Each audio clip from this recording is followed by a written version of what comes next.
Hello, and welcome to the Casino Tears podcast. I'm one of your hosts, 10 Ton is number one, and joining me as my co-host is the one and only Ed Robinson from Roll to Win Craps.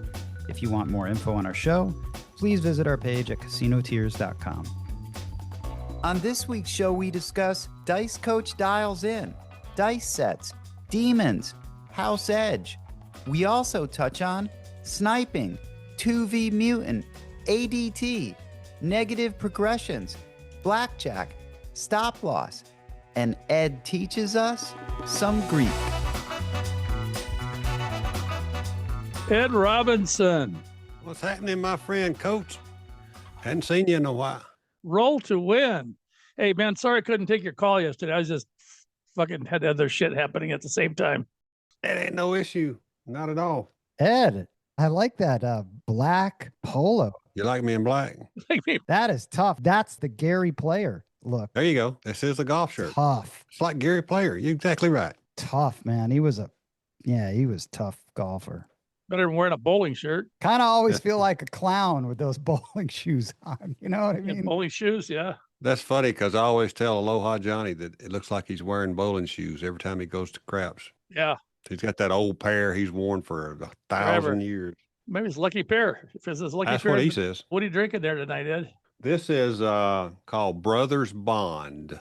Bond with your brother. Yeah, and it's like 114 proof. Woo! Don't light a match. Yeah. Don't light a match. It's almost a collector's whiskey. Somebody gave it to me in Biloxi at the Brownwater Bash, and the bottle has got the label on it which cask it came out of. It's a numbered bottle then. Yeah. Oh, wow. So I've only had a couple of sips out of it. So I thought, well, I'll have a sip tonight and then lock it up. Fantastic. So Ed and Bo, first of all, thanks for Bo. This is going to air on June 10th. June 10th. I got the email. Oh, yeah. This is another Dice I'm a Coach. Patreon, dude. I'm a Patreon. Oh, I love it. Another Dice Coach Dials In episode 70. Ed, wouldn't you say this is really the most popular? Oh, it is highly requested and all that. Yep, exactly. No doubt about it. Are you vaping now, Ed? Always. Always. I've been vaping for years. Okay. I quit smoking years ago. I want him to stop. Bo.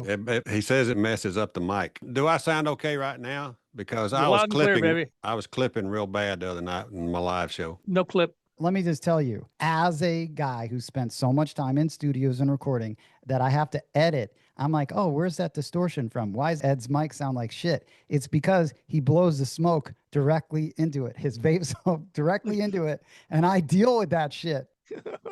He doesn't realize it. He's just, smoking away, just blowing it right into his fucking expensive microphone. Blow it the other way. Yeah. Can you hear me now?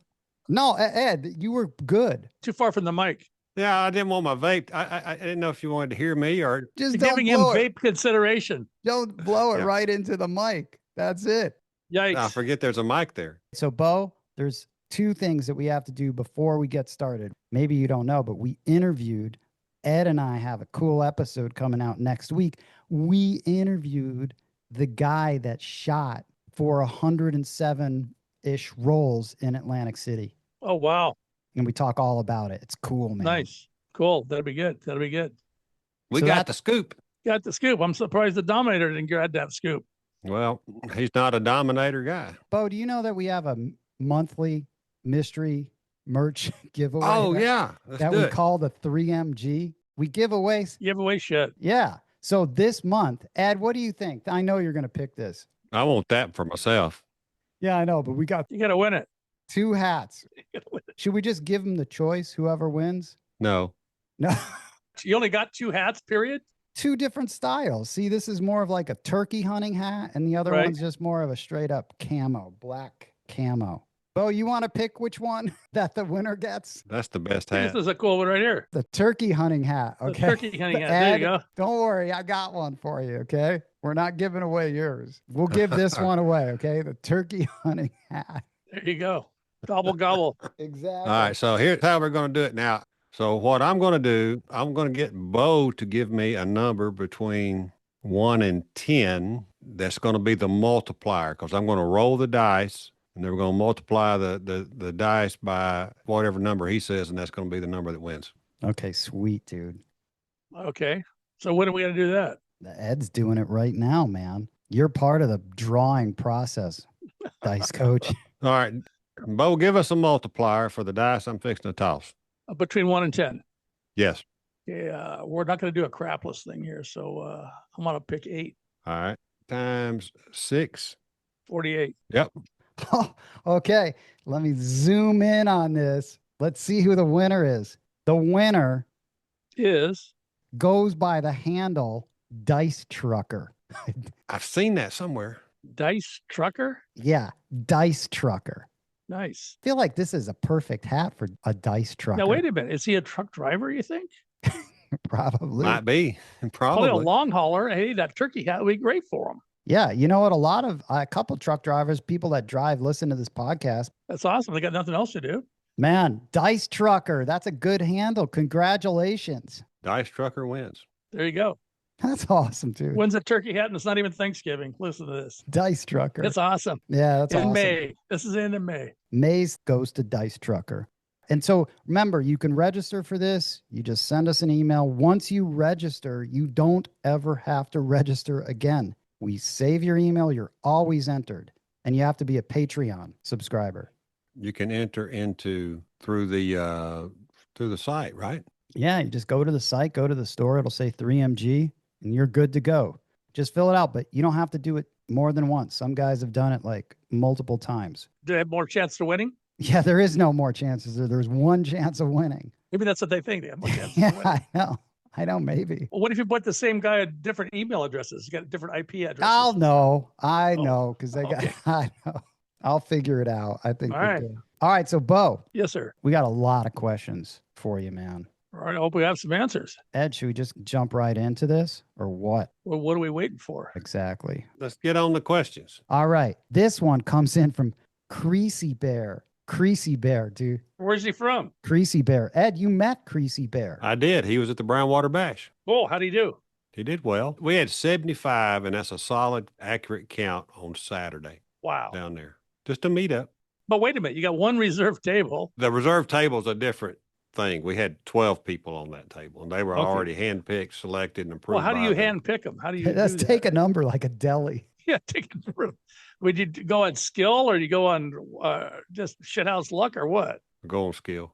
Okay. We more or less hand select the 12. We have to get the casino's approval on the 12, but you know, What do you it's- mean by that? Well, they only give us slack on somebody maybe that they don't have a track record on it, because a lot of these people only come in once, maybe twice a year, so they have to look at what they did last year, Okay. right? Because you know they hadn't been there since, and so then the floor manager, the games manager, they give their approval on letting those people be on, because it's a 14-foot table. We put 6 on each end, and then we only had 6 defined shooters for the first 3 turns. So it's a very structured situation. And we tell people, if you don't like the rules, don't buy in. Pretty simple. You know, it's very simple. We've got 12. We're going to break in pairs for food. When we break, whoever's on that end of the table then can slide into those spots, blah, blah. You know, it's that kind of thing. Sure. So, I mean, we got the table for 8 hours. That's a long time. 8 hours. That's a long time, Ed. It is a very long time. And the casinos are licking their chops because they know time is on their side. We had 5 chip fills, and they changed the dice out on us after the 3rd hour. Oh, wow. Nice. And that's what I said. You changed the dice out? Good. Yeah. We wore those other ones out. It's good. Yeah. New dice. I like them. I like sharp ones. That's awesome. It's a very structured event for that. Some people get a little mad at us because they're not on it. I just go, what's your ADT? Well, I don't know. Well, if you don't know, how do they know? Right. So you got to have a certain ADT To qualify. to qualify to get on here. And, you know, everybody on that table, save one, had an ADT of over $800 and some as high as $1,800. Define ADT for people. I think that was like on my lawn for security. Wasn't it ADT security? What is ADT? ADP. You know what I'm talking about. Little thing in your sprinklers. All right. So what is that? What is ADT? It's your average daily theoretical loss. So the casino has some say then in who's going to be at your private table. Well, they don't draw names out of the hat, but we submit the names and then they do their research and go, yeah, No problem. Are they going to be like, no, we don't want him? We can argue the point. We had somebody on the table who had never been on the table before, right? And only bets the 6 and 8. That's all he bets, and that's all he bet that night. And how much did he bet it for? It was a $25 minimum. $30 each? Yep. He made $900. That's a $30 6 and 8. Like, obviously, he collected and pressed like crazy. No, he collected. How'd he do it? How did he tell me he was doing it? Because, I mean, he was $30. I think he collected. Then he would go to 42, collect. Then he would go to 90 and he would stop, but then he would always give the dealers the $5. If he got paid 105, You give them 5. he was giving them the extra change for them to bet. You couldn't get any more chips in their tote box, Bo, after Wow. that 8 hours. It was Holy full. shit. It was full. Well, if he would, It was about that far from the top.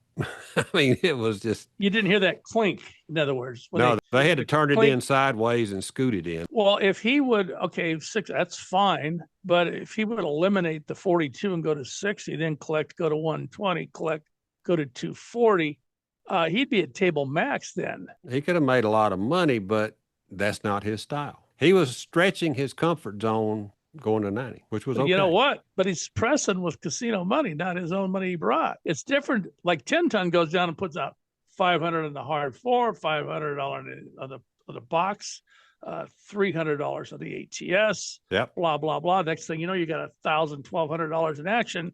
Well, this guy's not doing that. He doesn't have anything at risk at that point. Yep. He's learning.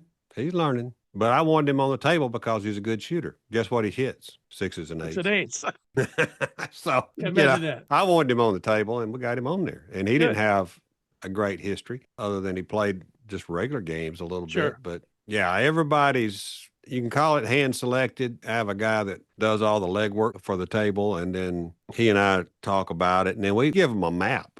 This is your position. There you go. When you buy in, this is your position. So Man, that's cool, Ed. Should we think about doing something like that for our event? That's cool, man. Yeah. You guys are on it, man. This cut and dried. This is the way we're going to run it. It's just like having your batting lineup. We're going to start. There's an agreement. And you can tap out, obviously. If you don't feel it, you're not tossing well. We had one guy that was in our starting rotation. He tapped out, took a break for a while. You know, the next person slid right into his position. So, Ed, I have a question for you. Yeah. You're in the South. You got a great following. Why are you not doing a structured teaching classes for this stuff? Maybe next year. I know why now. Yeah. I don't have a place, and I'm not going to do it. Well, they have dealer schools. They have a dealer school there? Yeah, and the tables are terrible. It's not conducive to the kind of teaching I want to do. Okay. Does that make sense? Yep. One of them is like super trampoline. It's a waste of time. The best table is still very bouncy. So That's not good. yeah, I don't want to teach in that environment. Well, you really can't and No. be effective. So if we get the boys club up and running between now and next year, we'll have a couple of Casino Tiers events or something. There you go. Perfect. Nice. All right. Creasy Bear. Question. Yep. Is it bad etiquette for me as a new player to get in on a table, in parentheses, properly with seasoned players to gain more experience? Sometimes you get those quote unquote looks, and I don't want to mess up the flow, but I want to get the experience, etc. Well, if he buys in at the right time and has good casino etiquette, I don't see a problem with that as long as he's not interfering with like the situation you had at Durango with the idiot. Don't be an idiot. You know what I mean? Don't slow the game down. Yeah, I guess you Don't have to slow the game down. That's the biggest thing, right, Ed? Be aware. You know, when I was playing with players with big bankrolls, I wouldn't want to fuck things up by my inexperience. You know, just being aware of what's happening. I'm glad he asked this question. Obviously, he already knows, hopefully, to buy in when the puck is off. But if you're a person, and I saw this happen a couple of times last weekend, if you're a person who's standing there and somebody's like 15, 16, 18 rolls in, and you've seen most of those rolls go by, and then the puck is turned off and you want to buy in, then you damn well need to make a bet. Or why the hell did you buy in? Because you just slowed the game. You slowed the momentum of the shooter just by buying in. So my suggestion for extremely good etiquette, if you're not really sure you want to bet yet, is wait until the hand is over. Wait until that shooter is done. Then buy in, gain your experience. He was not the one I'm talking about, but I saw it happen a couple of times where people were just standing there waiting and waiting to buy in. And then they were slow to make bets after they bought in. It's like one of them didn't even make a bet. So I'm like, why did you buy in? Hey, Ed, Yeah. here's my view on this thing. Okay, if you're sitting there and you're looking at a game and you see the dice are looking good, the numbers are coming out, you're on 12 or 13 or 14 rolls and you're chomping at you're just salivating, right? Don't buy in, but what you can do is say, give me 160 across or 320 across, because you know you're going to bet. Or why would you get in the game, like you said? Right. You're not going to buy in and stop the game and then not bet. That's stupid. So if you really want to get into it, you can go ahead and just give the dealer a couple $100, go across, and let's go with this thing. And that'll work too. And give them a dealer bet, and you don't even have to take change. That's right. Boom, boom, boom. You're done. It'll happen just to fly. And the shooter won't even know what happened. 100%. 100%. Yeah, cool. All right. Very good. So key thing is just don't slow the game down. You can't slow the game. Then you're the schmuck. Number one priority. Yeah. Especially if you're a newbie, then you're going to go, oh, shit, I really screwed this up. All right, next one. Thank you, Patreon. From Chris. Also, I send in $11 every month too, It comes out of my credit card every month. Beth goes, what is this? Nice, Coach. That's you're dialing in. Dialing in. Yeah, there you go. Paying for your spot. There you go. It's the VIG. Okay, the VIG. I can afford an $11 VIG. Chris Sweat. He says, relates to what you brought up earlier. How often do you change your dice set when trying to hit a specific number? Only on the come out for one set and then stay with a specific dice set for the entirety of your roll? Okay, I'm in the game. I'm going to start with a set, right? And if it's working, I'm not changing it. Now, let's throw a caveat to this thing. Say you're on roll 35 or 36 or whatever, and you've got the ATS out there, and you're missing one number. I will probably change my set to try to hit that, but I will call all my bets off or take them down, because by then they're pressed up and you don't want to sacrifice that. If you ever change your sets, you got to call your bets off or take them down, in my estimation. So I need to remember that one.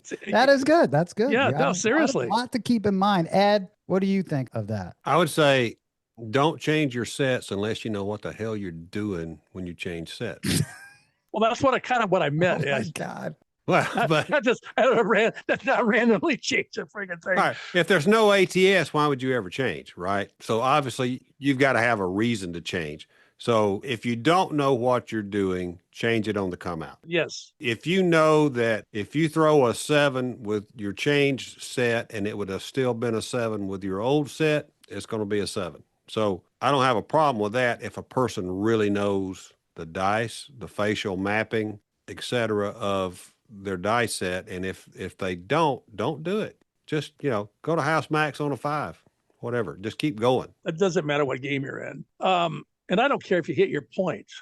If your point's an 8 and you establish it and you never hit it, but you're pounding the 9, you got it up to table max, who cares, right? Right. Exactly. So don't change your set to, I got to get that 8 because I got, blah, blah, I got to get the 8 again.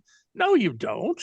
Hey, bet the numbers that are hitting. Bet the numbers are hitting and press them. That's why, you've heard me say this before. If I'm betting high odds on my point and I'm shooting and I haven't hit it in 3 tosses, I'll start peeling off some of the odds. Regress putting them yep. back in. I'll regress my odds down to something. I mean, I'm always going to leave some odds up there, but if I start out, say 150 on a $15 table at 10 times odds, if I hadn't hit it in 3, I'm going to put $50 back in the rack. 3 more rolls, I'm going to put 50 more in the rack, and I may let it sit at 50. But you don't have to hit the point. I like hitting points, but if I'm hitting just 9s, if the point's 8 and I'm hitting 5s and 6s, I'm just taking them on up as far as I can take them. Absolutely.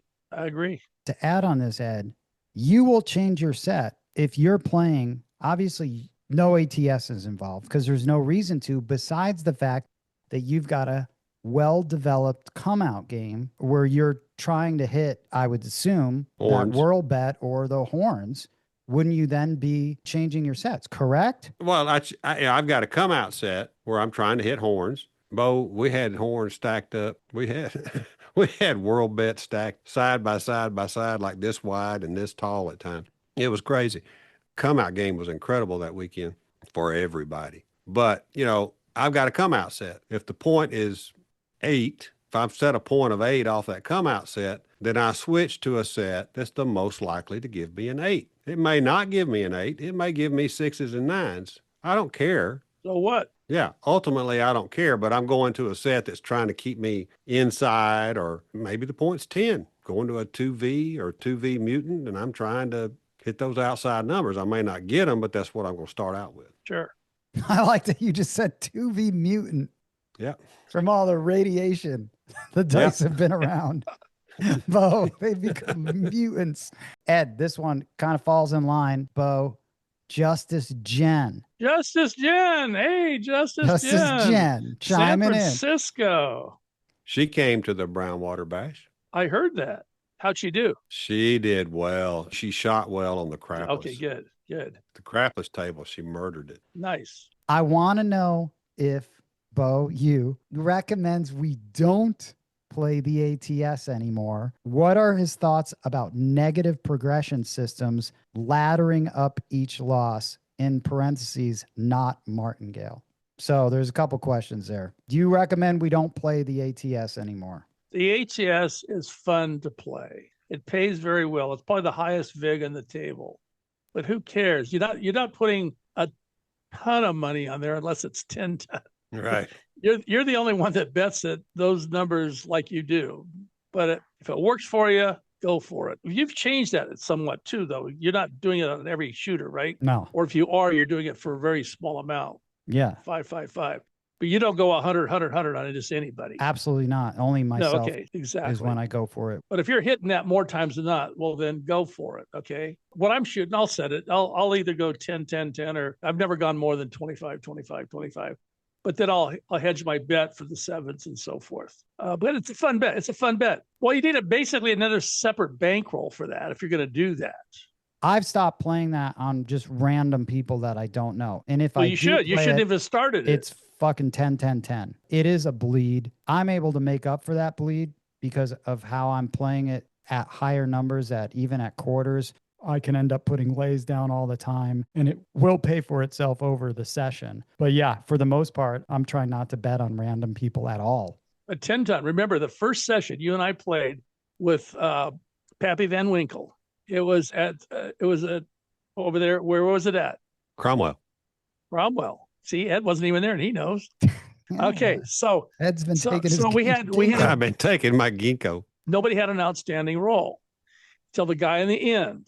Random shooter, and there you are. We're all down. You were down $1,000, and you put 10, 10, 10 on this random shooter, and he didn't even know what that bet was, and you explained it to him. So he put 555. He's randomly throwing the dice, and they were just as random as you can be. The dice would go off the table. They'd land too tall to call in the rail, whatever, and he hits every friggin' one of those things. So you got $2,100. You ended up a little over 1,000 ahead for the session.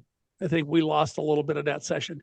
And the guy was elated. He was happy to sell. He made $1,050. Then he left. Remember? Yeah. He had no idea. But that was just smart guy. Now he's spoiled. He'll be doing that every time and probably loses his ass. But Ed, I think for the people that are going and playing that you see all the time that are playing these marathon sessions, I call them marathon sessions, like when you're playing a lot, that ATS, it's going to be a bleed. I don't know if I can maintain that. No, it'll eat your bankroll up. Would you recommend, if you had to like split the difference, would you recommend don't play betting it on yourself? Bet it on yourself. I think I'm going to be the oddball out here. You're fine. You're fine. I think if you're on a table and you've watched people shoot, and I do this like in Tunica, for example, I may bet those two people, not those two, and then I'm going to bet on that lady and then whatever. But it's 555. It's a $15 bet. If it never hits, obviously it's a bleed, but it doesn't take too many sides to bring you right back up, just a side. For example, last weekend, we went to a casino that had it. I didn't get on the table because the table was pretty well packed. One of our guys got on it, bought in. He bet 555 on the first 3 shooters at the table. All 3 of them hit a side. He colored up and never even tossed a dice. Wow, nice. So you never know. You don't. Lightning in a bottle. He caught lightning in a bottle. If you're going to do it low level, right? And I've not done it, and I've seen people hit it, and I just go, well, I made money on the place bets. Sure. So If I was Justice Jen, she's a good shooter. I would do it. On herself. we're not talking about just on yourself. I always bet on myself because Yeah. that's the worst feeling in the world. And I had that happen. yeah. After the first time I hit it and didn't have any money on it, it was like, that's never happening again. So you go a measured amount, whatever that measured amount is. If it's 10, 5, 10, I'm a believer in having more on the sides than in the middle because you're more likely to hit a side than you are all of them. So My worst sessions have always had that component, me spewing on multiple ATSs, random people. but at what amounts? Quarters, too high, too Yeah. high. You're too high on randoms, way too high. Do 555. I mean, there was a lady used to play with heavy. She would do her pass line bet. She was a slot player, really, but she liked that slot hit on the craps table. So she would do 25, 25, 25 pass line and sit there and drink and smoke and do it on everybody. Oh, wow. The same as going to a slot pool, right? Exactly. Yeah. She's just sitting there waiting to collect. And those are nice. And sometimes it works and sometimes it doesn't work. It's a fun bet. You just got to be careful with it. If it happens, it happens. She So also. what do I always say? It's a bonus. Yeah. It is, Ed. I like that. Every time It you is a say bonus. it, I have the clip. It's a bonus. Yeah. It is. It is. You make your living on box numbers, and the bonus is a bonus. I agree. Exactly. I agree. Just like in sales, it's like in sales. You got a commission. You're in commission sales. You hit a different level, you get a bonus same type of thing. But I would argue if you're gonna take a shot and you're feeling confident On in yourself? yourself, Hell yeah, do it. try going a little bigger, and it will be one of the best walks home ever if you hit it. What, like 500, 500, 500? I'm gonna do that one day. That's I know one you will. goal. I know you One will. day I'm I gonna know do you- that. I'm gonna be Ed, there when you and do it. call you. I'll text. I will call you until when you you go. answer. It'll Exactly. be 4 a.m.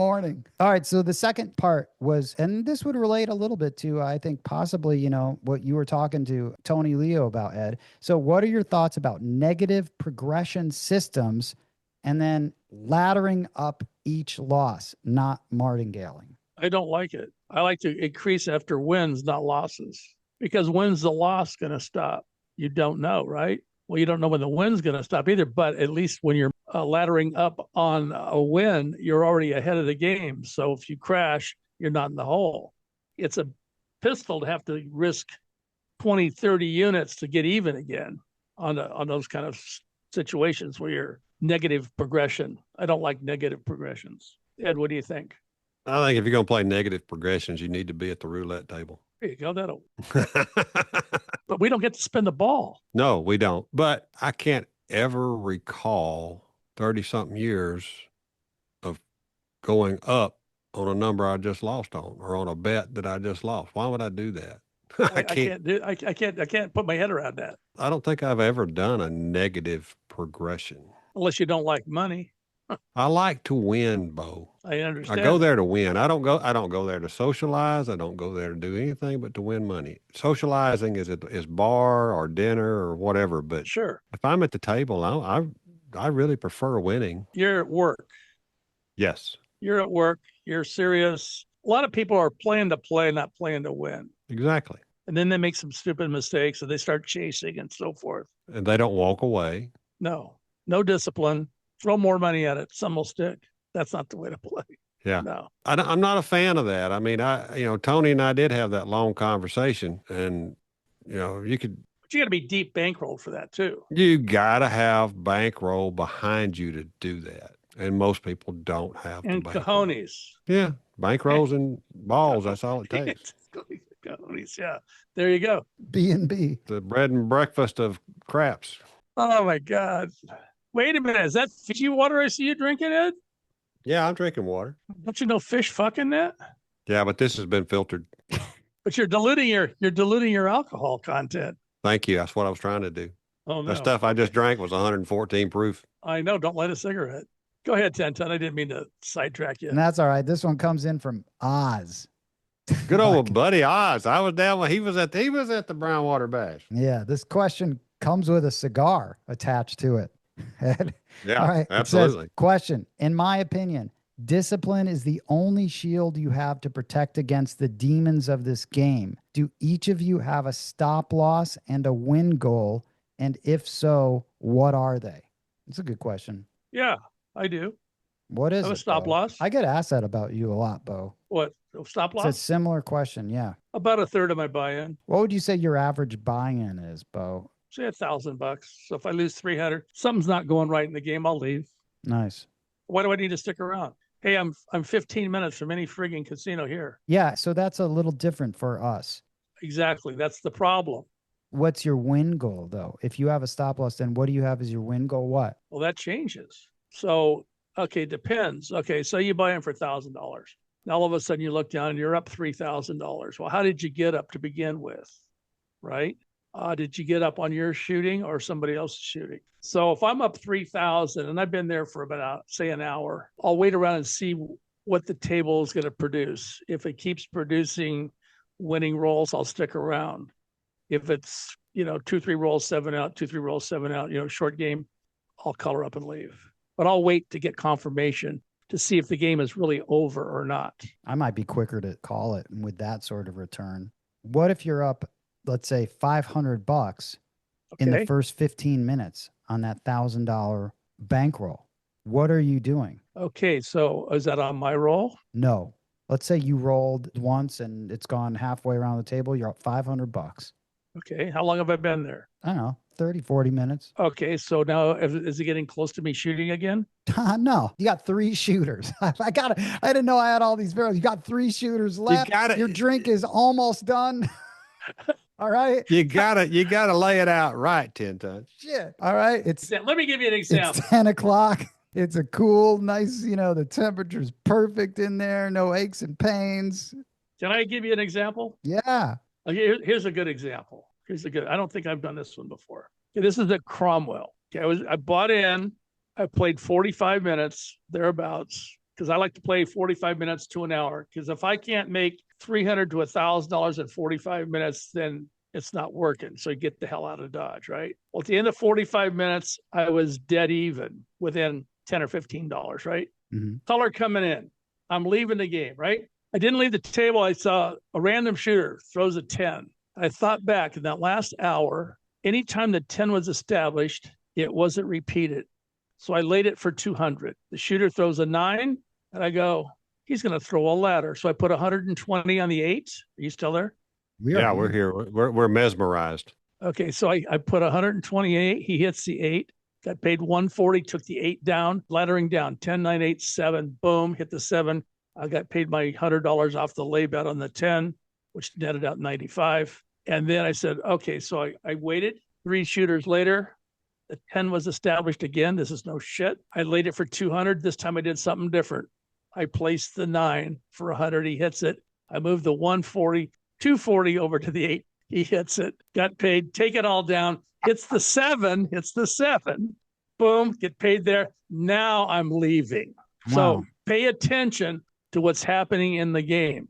I reflected back what had happened, and boom, there you go. Stuck around, so I ended up making $800 or $900, and I was ready to leave even.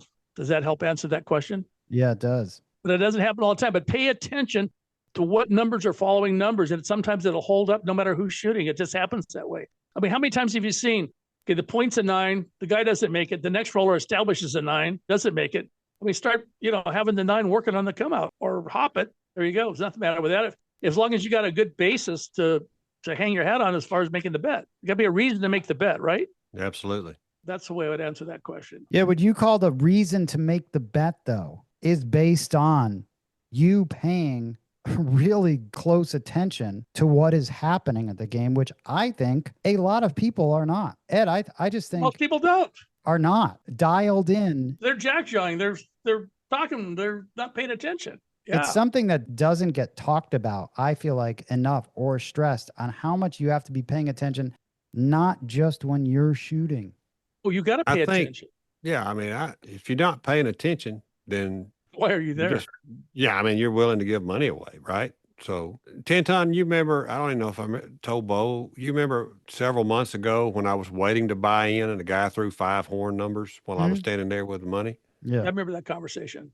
Yeah. So, I mean, I bought in, said, give me a $20 horn. He threw 5 more horn numbers. So there you go. So, and then when he was at the point, I threw a field bet. He threw a 7, and I'm like, okay, I just made tons of money. You got to pay attention, and nobody else does those things. There was a lot of people, in my example, a lot of people on my end of the table knew he was throwing the horns. They didn't bet him. I watch a lot of things, I watch a lot of things. If I see a 12, I might lay a number. I don't ever lay it a 10 or a 4. I know I'm giving them more targets, but I'm spreading the money. If I see 12, I'll throw a $50 lay on a 4 and 10 for 2 rolls, then pull it down. That's a Bo thing. Well, you know what I would do? I wouldn't do that. I would lay the point, no matter what the point is. And if he does it 7 out within 2 rolls, I take it down. I have a hard time laying 6s and 8s. Oh, but look, if there's still one more 7 than there is a 6er. I know, but I still have a hard time laying 6. But I'll go to town. When the 7s are rolling, when they're rolling, I can never resist laying 5s and 9s. I cannot resist those, but I can resist the 6 and 8. It's just a me thing. Well, I love laying a 6 or an 8 when the 7s are rolling more often than the 6s and 8s, because it pays a hell of a lot better. I do. It pays better. That's why I love 5s and 9s, but I have not been able to get over that 6 and 8. That's just you. Like, that's just me. It's just a me thing. Yeah. But my stop loss, going back, I guess, to the question, I have a stop loss on every buy-in. And sometimes I'll go over that stop loss if I'm about to get the dice. But, if you're talking about a $800 or $900, $1,000 buy-in, my stop loss is generally I want at least $300 left in the rack, $250 to $300. Win goals, I want every chip they got in that freaking bank over there. There he is.